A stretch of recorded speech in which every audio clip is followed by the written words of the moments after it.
Class में आपका हार्दिक स्वागत है।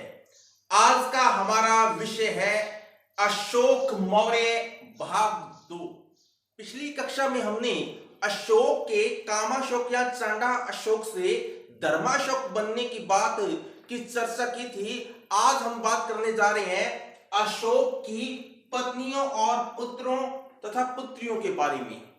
तो अशोक की 5 पत्नियों, 4 पुत्रों और 2 पुत्रियों की जानकारी हमें विभिन्न स्रोतों से मिलती है।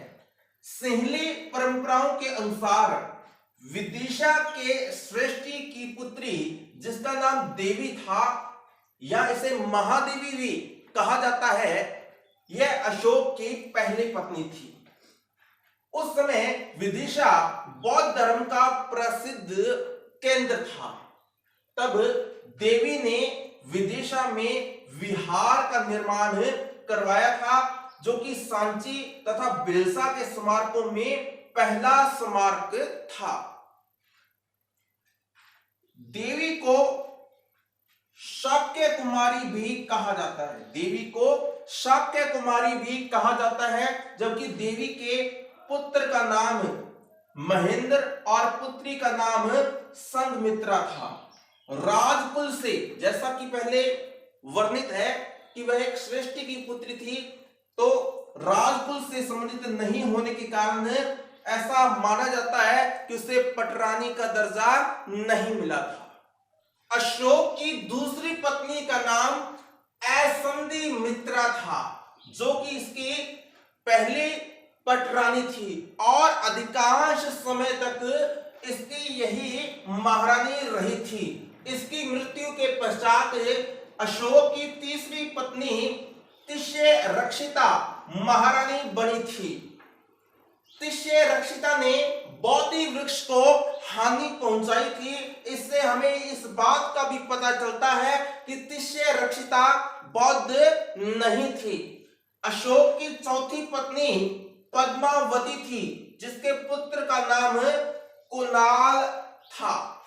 कुणाल को धर्म विवर्धन के नाम से भी जाना जाता है। धर्म विवर्धन के नाम से भी जाना जाता है। अशोक की तीसरी पत्नी तिष्य रक्षिता ने अशोक की चौथी पत्नी से उत्पन्न कुणाल को अंधा करवा दिया था। अशोक की 5वीं पत्नी का नाम कारुवाकी था, जो कि अशोक के अभिलेखों में उल्लेखित एकमात्र पत्नी है, और इसके पुत्र का नाम तीवर था, जो कि अशोक के अभिलेखों में उल्लेखित उसका एकमात्र पुत्र था। कलहण की राजतरंगिणी में अशोक के एक अन्य पुत्र जालौक का उल्लेख मिलता है। अशोक की अन्य पुत्री का नाम चारुमती था, जिसका विवाह देवपाल के साथ हुआ था। अशोक की लुम्बिनी यात्रा के समय यह देवपाल उसके साथ था, और इसी देवपाल ने नेपाल में देवपत्तन नगर बसाया था। अशोक ने नेपाल में ललितपत्तन या मंजूपत्तन की स्थापना की थी। कलिंग का युद्ध तथा उसके परिणाम। अशोक के राज्याभिषेक के बाद में कलिंग अभियान उसका प्रथम और अंतिम सैन्य अभियान था, या यह उसकी प्रथम और अंतिम विजय थी। कलिंग आक्रमण का कारण। इतिहासकार प्लिनी, बोगार्ड, लेविन तथा रोमिला थापर यह मानते हैं कि बंगाल की खाड़ी के तट पर वैतरणी और लांगुलिये नदियों के मध्य तथा महानदी गोदावरी घाटी का क्षेत्र व्यापारिक दृष्टि से अत्यधिक समृद्ध था, और इस क्षेत्र की प्राप्ति के लिए ही, अर्थात व्यापारिक क्षेत्र की प्राप्ति के लिए ही कलिंग पर अशोक द्वारा आक्रमण किया गया था। जबकि कौटिल्य के विवरण के अनुसार कलिंग का क्षेत्र सूती वस्त्र और हाथियों के लिए प्रसिद्ध था।